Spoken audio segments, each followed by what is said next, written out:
candente mes de marzo, pero de hace más de 20 años atrás, un crimen político desencadenó varios acontecimientos de gran calibre y cuyas raíces se extendieron de inmediato por todo el continente, siendo nuestro país, obviamente, el más afectado por todo lo que se vendría después. Este es el caso del asesinato del por aquel entonces vicepresidente del Paraguay, Luis María Argaña.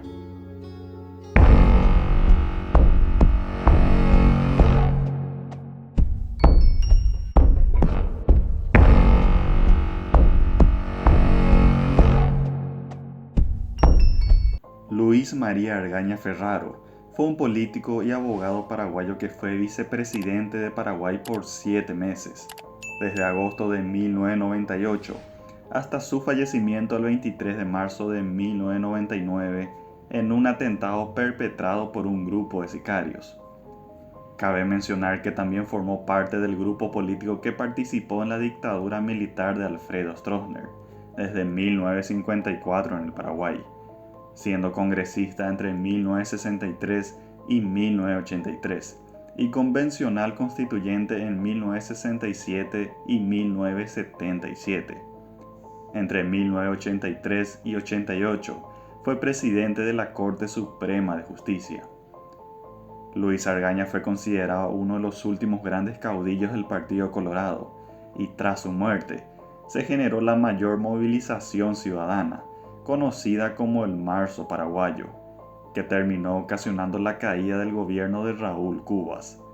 Fue el mayor crimen político en la era democrática. Como una breve reseña de sus últimos años, podemos mencionar que tras el derrocamiento de Stroessner en 1989, Argaña se convirtió en uno de los líderes del movimiento tradicionalista republicano independiente, por sus siglas TRI, una facción interna del Partido Colorado que se oponía a la renovación impulsada por el presidente Andrés Rodríguez. En 1993, se presentó como candidato presidencial por el TRI, pero perdió las elecciones ante Juan Carlos Wasmosy por un estrecho margen. Argaña denunció fraude electoral y acusó a Wasmosy de pactar con Lino Oviedo, un general golpista que había apoyado su candidatura. En 1998, Argaña volvió a postularse a la presidencia por el TRI y ganó las elecciones internas del Partido Colorado con una amplia ventaja sobre Oviedo. Sin embargo, este último fue indultado por el presidente Wasmosy y se alió con Raúl Cubas Grau, un empresario colorado que aceptó ser el candidato a vicepresidente de Oviedo.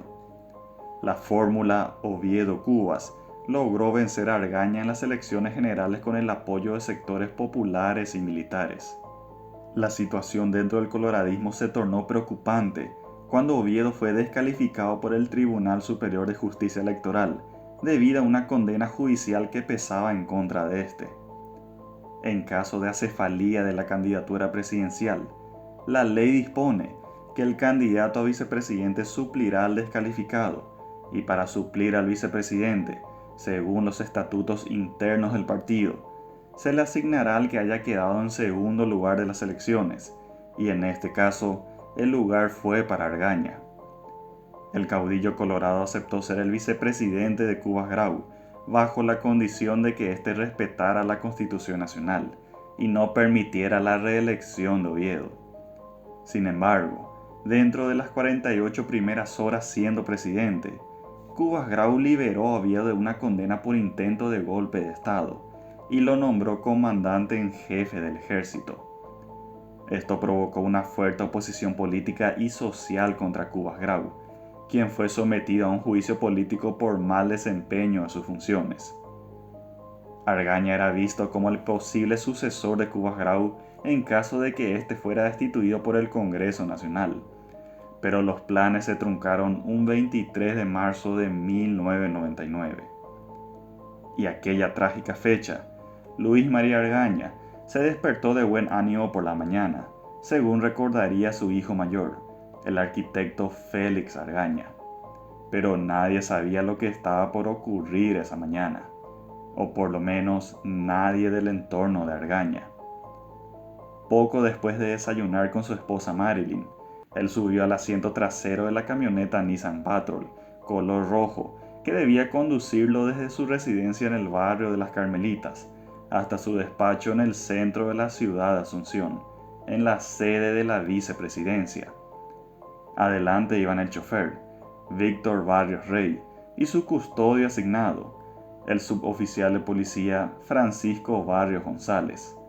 Aunque posteriormente varias personas buscaron sostener que Argaña ya había muerto la noche anterior y que en la camioneta solo viajaba el cadáver.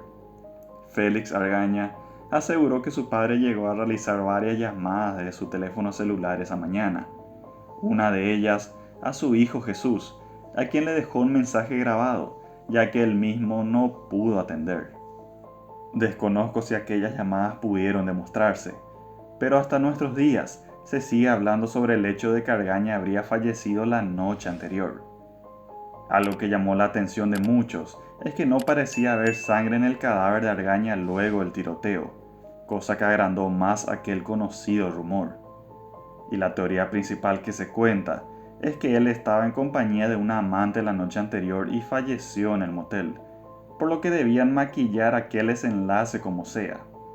Aunque me parece muy exagerado el hecho de mover a sicarios, vehículos y armas solo para ocultar la supuesta verdad.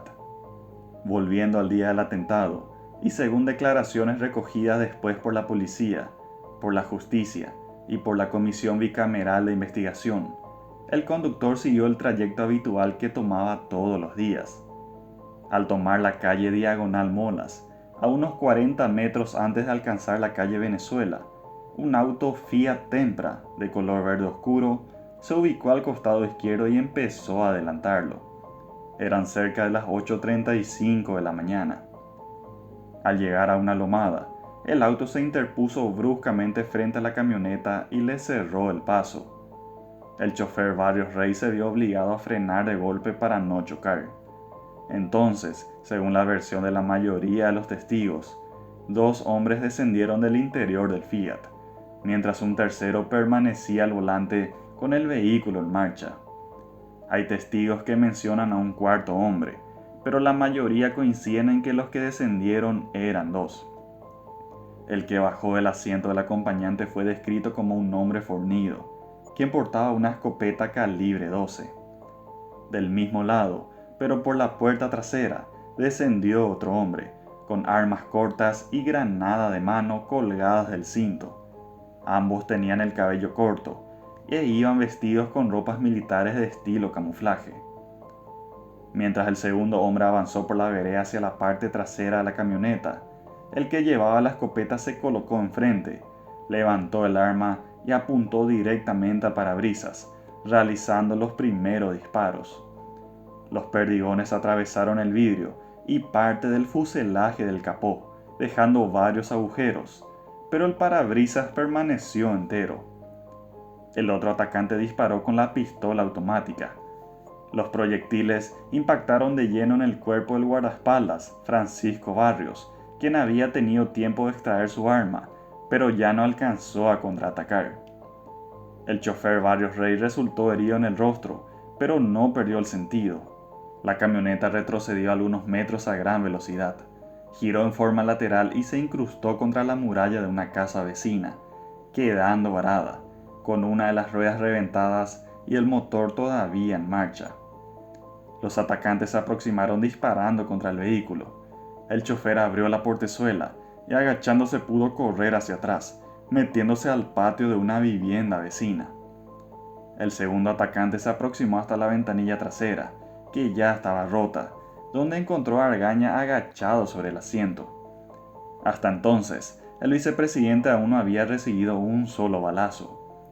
Según se detalla en la reconstrucción del ataque, el sicario metió la mano con el revólver 38 por el agujero de la ventanilla y apuntó al cuerpo. Argaña levantó el brazo como para intentar proteger su rostro. La primera bala lo golpeó en el antebrazo. Otros dos proyectiles le alcanzaron en el pecho. El vicepresidente cayó tendido sobre el asiento. Allí recibió el cuarto y último disparo. La bala mortal que le ingresó en la espalda, le destrozó un riñón y llegó hasta el corazón. Los atacantes arrojaron una granada junto a la camioneta y subieron al automóvil para alejarse rápidamente del lugar. La granada no llegó a explotar y luego fue desactivada por la policía. Posteriormente, el auto Fiat Tempra de los atacantes fue encontrado a pocas cuadras del lugar, totalmente incendiado para borrar pistas. Tras la huida de los asesinos, el chofer Víctor Barrios Rey salió de la vivienda vecina donde había buscado refugio y llamó por teléfono a la sede de la vicepresidencia, informando acerca del ataque que habían sufrido. El dirigente político colorado, José Alberto Planás, integrante del Movimiento de Reconciliación Colorada, organización interna del Partido Colorado que había fundado Argaña, fue uno de los primeros en llegar al lugar. En una comunicación telefónica al aire con la periodista Mina Feliciangeli, confirmó que el vicepresidente acababa de ser asesinado. La comunicadora estalló en gritos y acusó directamente al general retirado Lino Oviedo y al presidente Raúl Cubas de ser los responsables del crimen. Rápidamente la noticia fue retransmitida por las demás radioemisoras y los canales de televisión. Las agencias noticiosas internacionales empezaron a emitir cables urgentes. Varios agentes de policía llegaron al lugar del crimen, pero parecían no saber demasiado cómo proceder. Rogelio Jiménez, camarógrafo de Canal 9 y vecino del lugar, llegó a los pocos minutos al sitio con su cámara y pudo grabar las primeras escenas. Uno de los detalles absurdos mostrados en la televisión fue que un policía insistía en reclamar su cédula de identidad al chofer Barrios Rey, quien tenía el rostro sangrante y estaba en estado de shock, en lugar de prestarle auxilio. Tras descubrir que había una granada de mano sin explotar debajo de la camioneta de Argaña, pasaron varios tensos minutos, hasta que expertos policiales realizaron una detonación controlada. El cuerpo del vicepresidente Argaña fue sacado del vehículo y trasladado en una ambulancia hasta el Sanatorio Americano, sobre la avenida España casi Washington, donde los médicos confirmaron su deceso. Varios familiares, dirigentes y militantes del Movimiento de Reconciliación Colorada comenzaron a juntarse frente al local del Sanatorio Americano, con la presencia cada vez mayor de periodistas que emitían reportes en vivo por radios y canales de televisión. En el lugar se produjeron llamativos incidentes, cuando dos prominentes políticos opositores se acercaron para dar sus pésames por la muerte del vicepresidente, pero fueron echados con gritos, insultos y empujones por los seguidores de Argaña, acusados de haber mantenido una postura cómplice ante los actos de violencia atribuidos al oviedismo. También un edecán, enviado del presidente Raúl Cubas, fue expulsado del lugar. Eran las 11:30 de la mañana cuando Adrián Castillo, dirigente de la Juventud Argañista y uno de los líderes de la organización Jóvenes por la Democracia, acompañado de Fernando Camacho, de la Juventud del Encuentro Nacional, propusieron realizar una marcha desde el local del Sanatorio Americano hasta el Palacio de Gobierno. Empezó a marchar un reducido grupo, que al inicio se componía solamente de una docena de personas, pero se iban sumando más personas por el camino. Cuando llegaron hasta las calles El Paraguayo Independiente y 15 de agosto, casi en la misma esquina de la Casa de Gobierno, una barrera de policías les cerró el paso. El número de manifestantes era cada vez mayor. Cantaban la canción Patria Querida y coreaban consignas, exigiendo la renuncia del presidente Raúl Cubas y cárcel para Lino Oviedo. Cerca del mediodía, el presidente de la República, Raúl Cubas Grau, leyó un comunicado condenando el crimen, prometiendo investigar y descubrir a los culpables. Ordenó el cierre de las fronteras y declaró duelo oficial por 3 días. Dijo que tenía la conciencia tranquila y convocó a la paz y la tranquilidad. El político colorado José Alberto Planás revelaría posteriormente que el presidente Cubas Grau lo llamó por teléfono esa mañana, cuando estaba aún en el Sanatorio Americano, consultándole si podía ir a llevar personalmente sus condolencias a la familia Argaña. Planás asegura que él le respondió: «Ni se te ocurra venir, porque te van a linchar». Lo que puedes hacer es apresarla ahora mismo a Oviedo. Dale vos tu golpe, porque si no, él te va a terminar golpeando. Planas dijo que Cubas se puso nervioso y cortó el teléfono. El magnicidio fue la mecha que terminó de encender el polvorín político en que se había convertido el país, con la emergencia del general Lino Oviedo como aspirante a la presidencia de la República.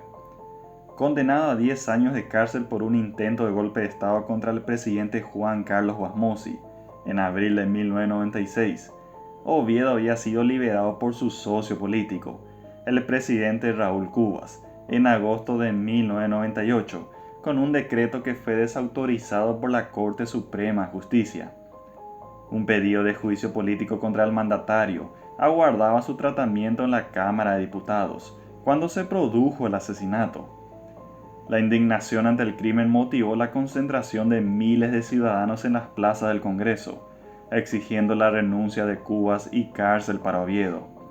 Los oviedistas también movilizaron a sus partidarios y se produjeron enfrentamientos durante 6 días que mantuvieron en vilo al país. En la noche del 26 de marzo, francotiradores dispararon con armas de fuego desde las sombras, dejando un saldo de 8 jóvenes muertos y más de 700 heridos. La conmoción provocó la renuncia del presidente Raúl Cubas y la huida de Lino Oviedo fuera del país. Asumió la presidencia de la República el titular del Congreso, Luis González Macchi. La investigación sobre el asesinato de Argaña adquirió desde el principio un fuerte tinte político, que echó sombras sobre la eficacia de la justicia. La aparición de un testigo falso, Gumersindo Aguilar, que incriminó a diversas personas sin muchos fundamentos, arrastró el caso hacia un pantanal jurídico. Pero aparecieron pruebas más sólidas. Por ejemplo, el hallazgo de Héctor Rudy Monjes, el vendedor del auto Fiat Tempra usado por los sicarios, permitió dar con el comprador, Constantino Rodas. La comprobación de las llamadas hechas desde su teléfono celular a los pocos minutos del asesinato de Argaña permitió conectar con otros sospechosos: Pablo Vera Esteche, Luis Rojas, Fidencio Vega y el mayor Reinaldo Servín, conocido dirigente oviedista, quien también se comunicó con el dirigente Víctor Galeano Perrone y el líder máximo de la UNACE, Lino Oviedo. Como autores materiales, Rodas, Rojas y Servín fueron condenados a 25 años de cárcel y Vera Esteche a 22. Fidencio Vega, en cambio, junto al político Galeano Perrone, fueron declarados prófugos por la justicia paraguaya. Lino Oviedo fue investigado como sospechoso de ser uno de los autores morales. Tras meses de permanecer prófugo, el 12 de junio del año 2000, Oviedo fue capturado en Foz de Iguazú, Brasil, donde presuntamente se movía con un disfraz. Apelando a la justicia brasileña, obtuvo la condición de asilado. El 28 de junio del 2004, Oviedo retornó al Paraguay y decidió someterse por propia voluntad a la justicia, para enfrentar los cargos acumulados en contra suya, tanto los del intento del golpe del 96 como por las muertes del marzo paraguayo. Fue detenido y trasladado a la prisión militar en Viñascué, en las afueras de Asunción. El 23 de julio de 2007, Oviedo logró que un recurso de habeas corpus sea admitido ante la Sala Penal de la Corte Suprema de Justicia paraguaya y obtuvo su libertad provisional en el proceso por el asesinato de Argaña. Otro habeas corpus fue admitido en julio de 2007, logrando su libertad provisional en el proceso por la masacre de jóvenes del marzo paraguayo. En este caso, los abogados de Oviedo pretendieron cobrar las costas del proceso a los familiares de las víctimas, unos 785 millones de guaraníes. Los familiares de las víctimas del marzo paraguayo sostuvieron que la justicia cedió ante los lazos de corrupción que protegían a Oviedo y a sus seguidores, favoreciendo la impunidad. Lino Oviedo falleció trágicamente en la noche del 2 de febrero del 2013, cuando regresaba a la capital de una gira proselitista por la zona de Concepción. El helicóptero Robinson 44 que lo transportaba, en compañía del piloto y su guardaespaldas, se precipitó a tierra, falleciendo los 3 tripulantes. Llamativamente, la muerte del considerado último caudillo militar en la política paraguaya ocurrió exactamente a 24 años del golpe que derrocó a la dictadura, de la que Oviedo fue protagonista, en donde iniciaría su azarosa carrera política. Cabe recalcar el hecho de que se cree que el helicóptero de Oviedo fue previamente manipulado para que tenga fallas técnicas, o peor, que alguien desde tierra logró derribar el móvil. Definitivamente, este fue un caso que tantos años después sigue dando de qué hablar. Hasta la actualidad, continúan tergiversándose teorías que expanden la memoria de este atentado, pero que al final no llevan a nada concluyente. Y de este hecho, así como mencioné en el párrafo inicial, se desprenden varios casos interesantes que ameritarán luego una investigación para contar con sus propios videos.